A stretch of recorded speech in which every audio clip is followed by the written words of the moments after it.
여러분, 충격적인 소식입니다. 아빠, 서울 도심에 백로가 살 수 있는 게 맞아? 독일에서는 절대 볼 수 없는데. 독일 함부르크 환경공학과 교수 클라우스 박사가 아들로부터 받은 이 한 통의 메시지가 유럽 환경학계를 발칵 뒤집어 놓았습니다. 30년간 유럽 도시 생태계를 연구해온 그가 아들의 셀카 배경에서 발견한 것은 바로 서울 청계천에서 유유히 서식하는 백로의 모습이었죠. 유럽 전문가들은 불가능하다, 조작이다라며 일제히 의심했지만 클라우스 박사가 직접 확인한 현실은 그들의 상식을 완전히 뒤바꿔 놓았습니다. 암스테르담 운하에서도 베를린 슈프레강에서도 볼 수 없었던 기적 같은 광경이 서울 한복판에서 벌어지고 있었던 것입니다. 과연 한국은 어떻게 이런 불가능해 보이는 일을 해낸 걸까요? 유럽 환경학계가 주목하고 있는 이 놀라운 사연을 지금 바로 들어보겠습니다. 시작에 앞서 좋아요와 구독 감사합니다. 안녕하십니까? 저는 독일 함부르크 공과대학교에서 환경공학을 가르치고 있는 클라우스 밀러입니다. 올해로 62세가 되었고 지난 30년간 유럽의 도시 하천 생태계를 연구해왔습니다.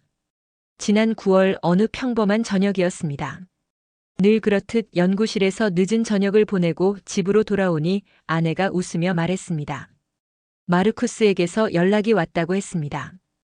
17살인 저희 아들은 그때 한국으로 수학여행을 떠나 있었습니다. 휴대폰을 확인해 보니 아들이 보낸 사진 한 장이 있었습니다. 서울의 어느 하천가에서 찍은 셀카였는데 배경에 무언가 눈에 띄는 것이 있었습니다. 바로 하얀 백로 한 마리가 물가에 서 있는 모습이었습니다. 처음에는 그냥 우연히 찍힌 세련이 했습니다. 그런데 아들이 보낸 메시지를 읽고 나서 생각이 달라졌습니다. 서울 한복판이라고 했습니다. 정확히는 청계천이라는 곳이었습니다. 저는 30년간 함부르크의 엘베강을 비롯해 베를린의 슈프레강, 뮌헨의 이자르강까지 독일 내 주요 도시 하천들을 모두 연구했습니다. 하지만 도심 한복판에서 백로를 본 적은 단 한 번도 없었습니다. 더욱 놀라운 것은 사진 속 상황이었습니다. 사람들이 백로를 전혀 신경 쓰지 않고 걸어 다니고 있었습니다. 그 새는 전혀 놀라는 기색 없이 물가에 서 있었습니다. 독일에서라면 즉시 동물보호구역이 설정되고 시민들의 출입이 통제될 상황이었습니다. 저는 곧바로 유럽 조류학회에서 함께 일하는 동료 교수들에게 이 사진을 보냈습니다. 네덜란드 암스테르담 대학의 얀 교수, 프랑스 소르본 대학의 피에르 교수, 그리고 오스트리아 비엔나 대학의 한스 교수였습니다. 이들은 모두 도시 생태학 분야에서 20년 이상 경력을 쌓은 전문가들이었습니다. 반응은 예상했던 대로였습니다. 모두들 믿기 어렵다는 답장을 보내왔습니다. 특히 암스테르담의 얀 교수는 자신이 30년간 운하 생태계를 연구했지만 이런 광경은 본 적이 없다고 했습니다. 심지어 몇몇은 사진이 합성된 것이 아니냐는 의심까지 표했습니다. 저 역시 처음에는 의심스러웠습니다.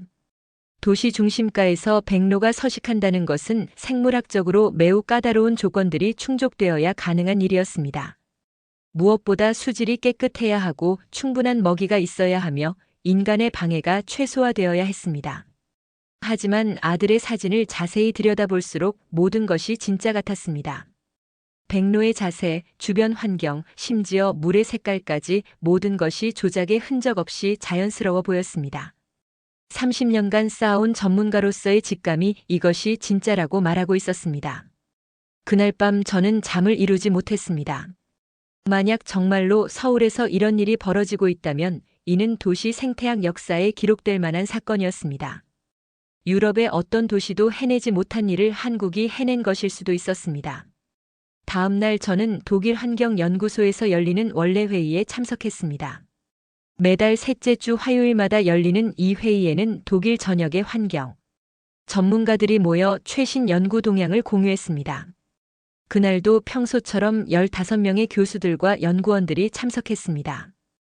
회의 후반부에 저는 조심스럽게 아들이 보낸 사진을 공개했습니다. 대형 스크린에 청계천의 백로 사진이 떠오르자 회의실이 순식간에 조용해졌습니다. 베테랑 연구자들의 표정이 일제히 굳어지는 것을 볼 수 있었습니다. 함부르크 대학의 슈미트 교수가 가장 먼저 반응했습니다. 그는 독일 내 도시 하천 복원 프로젝트를 20년간 이끌어온 권위자였습니다. 그조차도 고개를 저으며 의심스럽다는 표현을 했습니다. 뒤셀도르프 공과대학의 바그너 교수도 마찬가지였습니다. 가장 강한 반박은 베를린 환경연구원의 크라우제 박사에게서 나왔습니다. 그는 지난 10년간 베를린 슈프레강 복원 사업을 담당했지만 백로 서식에는 실패했던 경험이 있었습니다. 그는 도시 한복판에서 백로가 서식하는 것은 현재 기술로는 불가능하다고 단언했습니다. 저는 사진의 진위를 증명하기 위해 아들에게 추가 사진을 요청했습니다. 이틀 후 받은 사진들은 더욱 놀라웠습니다. 백로가 한 마리가 아니라 3마리였고 그들이 청계천에서 물고기를 잡아먹는 모습까지 선명하게 담겨 있었습니다. 이 사진들을 유럽 조류학회 네트워크를 통해 공유하자 더 큰 파장이 일었습니다. 프랑스 국립과학연구센터에서는 공식적으로 사진 분석을 요청해왔습니다. 네덜란드 델프트 공과대학의 환경공학과에서도 관련 자료를 요구했습니다. 가장 충격적인 반응은 영국 런던 대학교에서 나왔습니다.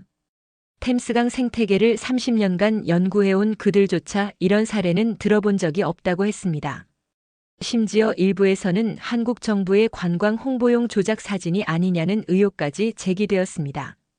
저는 점점 더 확신하게 되었습니다.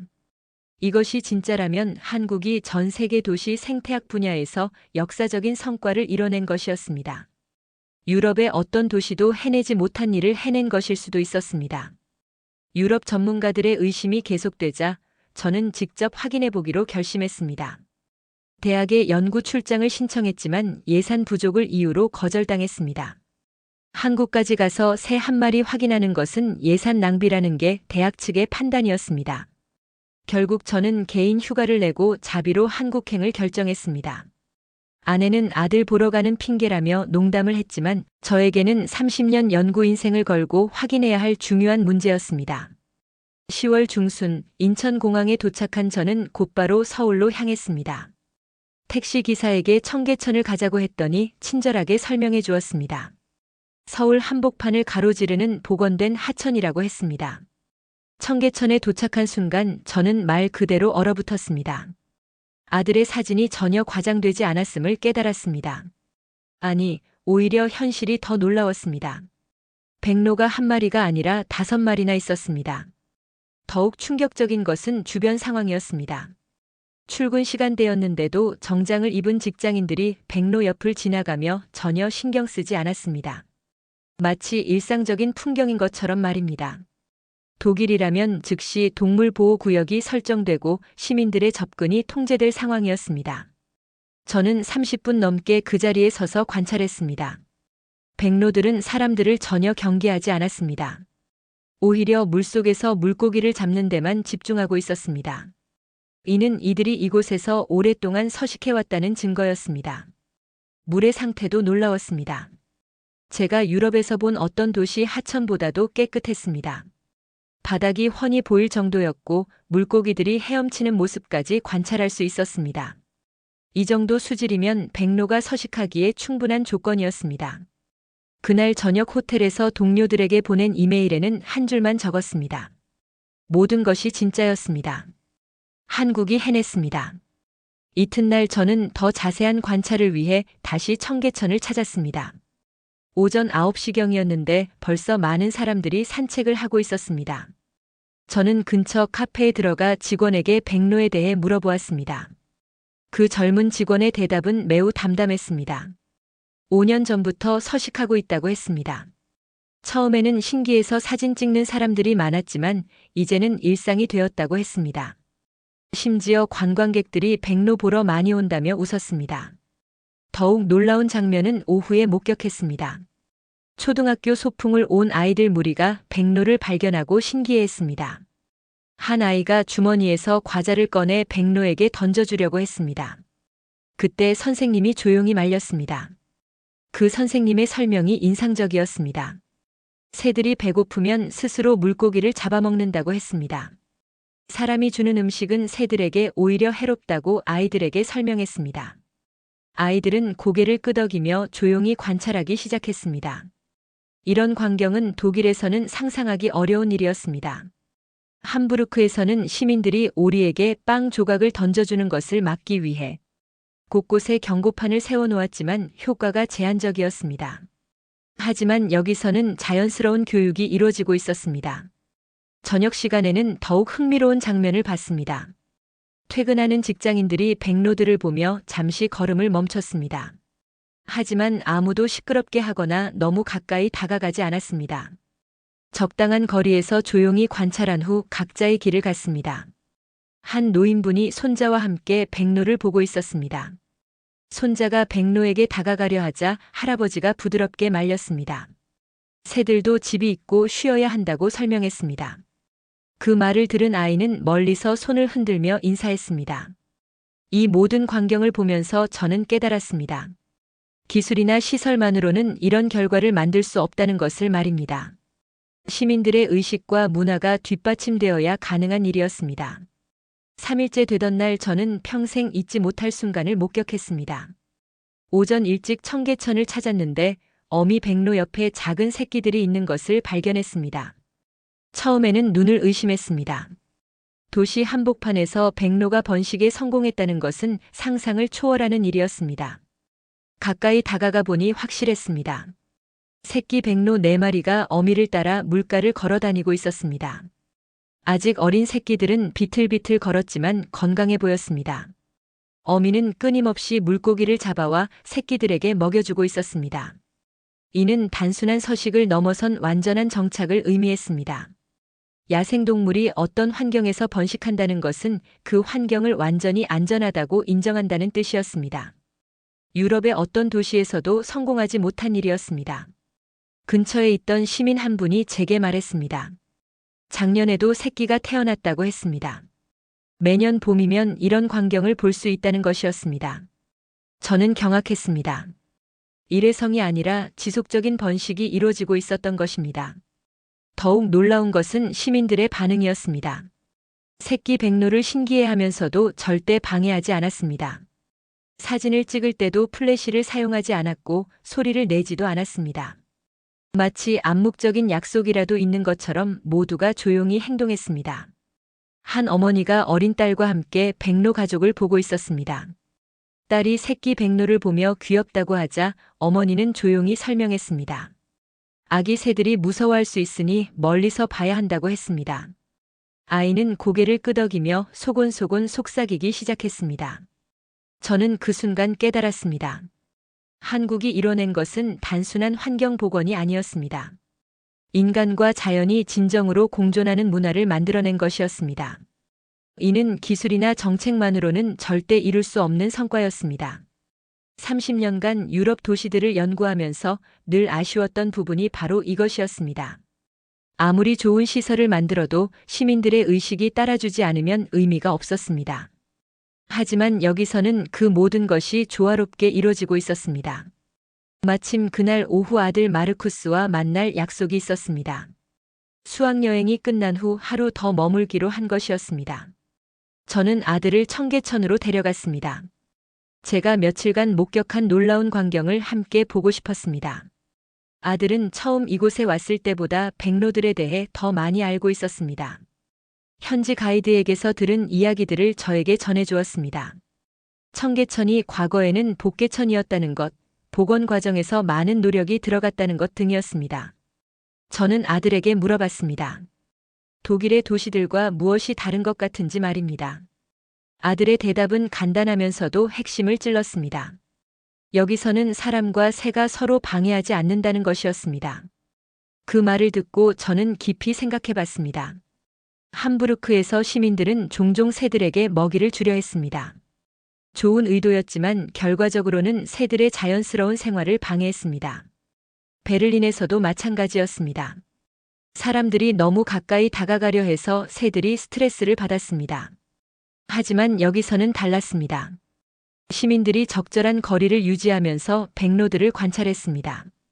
먹이를 주지도 않았고 소란을 피우지도 않았습니다. 그 결과 백로들이 스트레스 받지 않고 평화롭게 생활할 수 있었습니다. 아들과 함께 1시간 넘게 백로들을 관찰했습니다. 그 시간 동안 수십 명의 사람들이 지나갔지만 아무도 백로들을 방해하지 않았습니다. 사진을 찍는 사람들도 충분한 거리를 두고 조용히 촬영했습니다.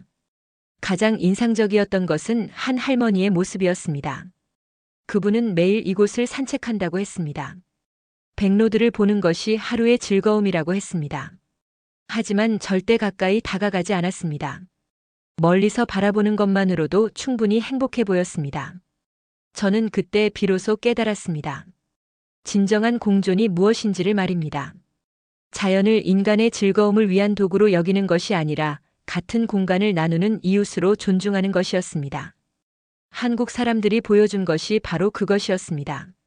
한국에서 돌아온 저는 곧바로 독일 환경연구소에 보고서를 제출했습니다.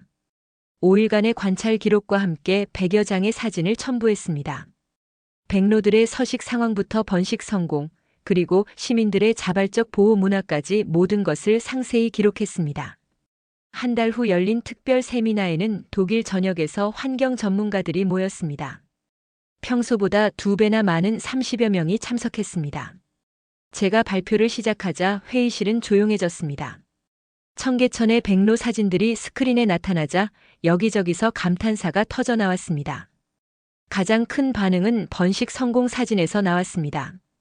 새끼 백로들이 어미를 따라 걷는 모습을 본 참석자들은 믿기 어렵다는 표정을 지었습니다. 베를린 대학의 슈나이더 교수는 이것이 도시 생태학 역사에 기록될 사건이라고 평가했습니다. 함부르크 환경청의 밀러 청장도 참석했습니다. 그는 즉석에서 엘베강 복원 프로젝트의 한국의 사례를 참고하겠다고 발표했습니다. 특히 시민 의식 개선 부분에 대해 깊이 연구해 보겠다고 했습니다. 세미나 후 독일 환경학회에서는 공식적으로 한국 사례 연구팀을 구성했습니다. 저를 포함해 5명의 전문가가 참여했습니다. 목표는 한국의 성공 요인을 분석하고 독일 실정에 맞는 적용 방안을 찾는 것이었습니다. 가장 주목받은 부분은 시민 문화였습니다. 독일에서는 법과 규제로 시민들의 행동을 통제하려 했지만 한계가 있었습니다. 하지만 한국에서는 자발적인 보호의식이 형성되어 있었습니다. 이것이 핵심 차이점이었습니다. 3개월 후 함부르크 시청에서는 엘베강 생태 복원 계획을 수정했습니다. 기존의 기술 중심 접근에서 시민 참여와 의식 개선을 강조하는 방향으로 전환했습니다. 저는 이 프로젝트의 자문위원으로 참여하게 되었습니다. 다른 도시들도 관심을 보였습니다. 뮌헨시에서는 이자르강 복원 사업의 한국 모델을 검토하겠다고 했습니다. 심지어 오스트리아 비엔나에서도 도나우강 지류 복원에 참고하겠다는 연락이 왔습니다. 저는 그때 깨달았습니다. 한국이 보여준 것은 단순한 기술적 성과가 아니었습니다. 인간과 자연이 조화롭게 살아가는 새로운 패러다임을 제시한 것이었습니다. 이는 전 세계 도시들이 배워야 할 소중한 교훈이었습니다. 6개월이 지난 지금 저는 독일 환경학회지에 논문을 준비하고 있습니다. 제목은 서울 청계천 백로 서식 사례 연구입니다. 이 논문이 발표되면 유럽 전역의 환경 전문가들이 주목할 것으로 예상됩니다. 함부르크의 엘베강 프로젝트도 조금씩 변화하고 있습니다. 시민들을 대상으로 한 생태 교육 프로그램이 시작되었습니다. 아직은 작은 변화지만 분명한 진전이 있었습니다. 시민들이 오리에게 빵을 주는 행위가 눈에 띄게 줄어들었습니다. 네덜란드의 얀 교수도 암스테르담에서 비슷한 시도를 하고 있다고 연락해 왔습니다. 시민 의식 개선을 위한 캠페인을 시작했다고 했습니다. 프랑스의 피에르 교수도 센강 복원 프로젝트의 한국 사례를 참고하고 있다고 했습니다. 가장 의미 있는 변화는 제 자신에게서 일어났습니다. 한국에서 돌아온 후 저는 연구 방향을 바꿨습니다. 기술 중심의 접근에서 벗어나 시민 문화와 의식에 더 관심을 갖게 되었습니다.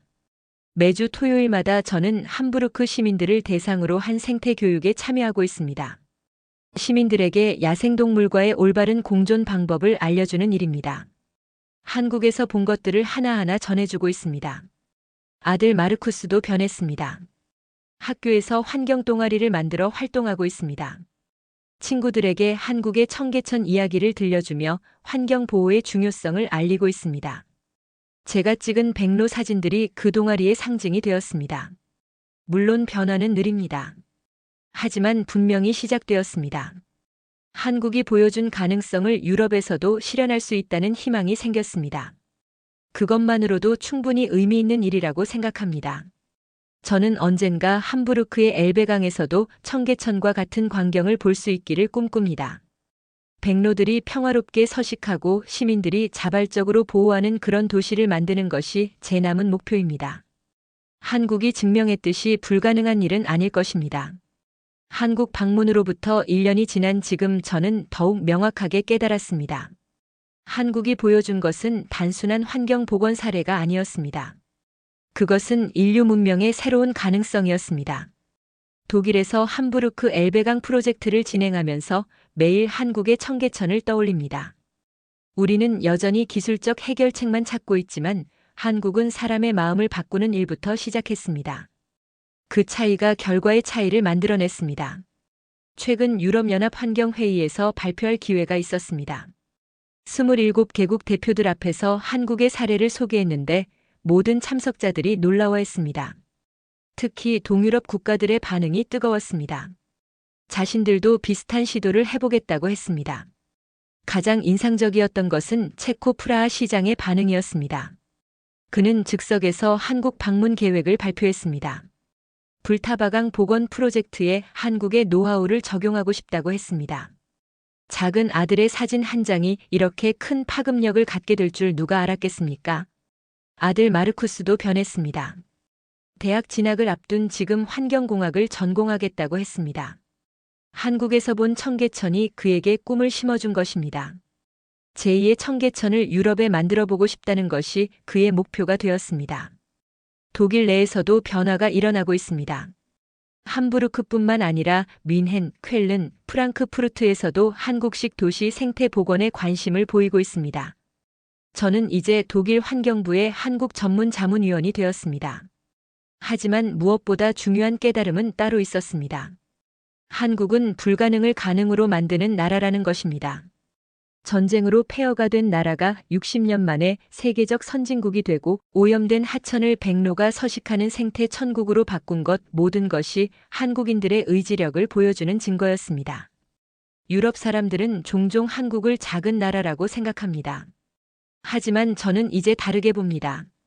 크기가 작다고 해서 꿈까지 작을 필요는 없다는 것을 한국이 증명했습니다. 오히려 작기 때문에 더 빠르고 효율적으로 변화할 수 있었던 것입니다. 최근 독일 언론에서 저에게 인터뷰를 요청했습니다. 한국의 성공 비결이 무엇이냐는 질문에 저는 이렇게 답했습니다. 한국 사람들은 미래를 두려워하지 않고 적극적으로 만들어간다고 말입니다. 지금도 제 연구실 벽에는 청계천 백로 사진이 걸려 있습니다. 연구가 막힐 때마다 그 사진을 보며 다시 힘을 냅니다. 한국이 해냈으니 우리도 할 수 있다는 희망을 얻기 때문입니다. 언젠가 함부르크 엘베강에도 백로가 날아올 것입니다. 그날이 오면 저는 한국에 감사 인사를 전하러 다시 찾아갈 것입니다. 불가능을 가능으로 만드는 방법을 가르쳐준 그 나라에게 말입니다. 감동 스팟이 전해드린 오늘 사연은 여기까지입니다. 사연의 주인공에게 응원의 댓글을 남겨주세요. 사연이 마음에 드셨다면 좋아요와 구독 부탁드립니다. 시청해주셔서 감사합니다.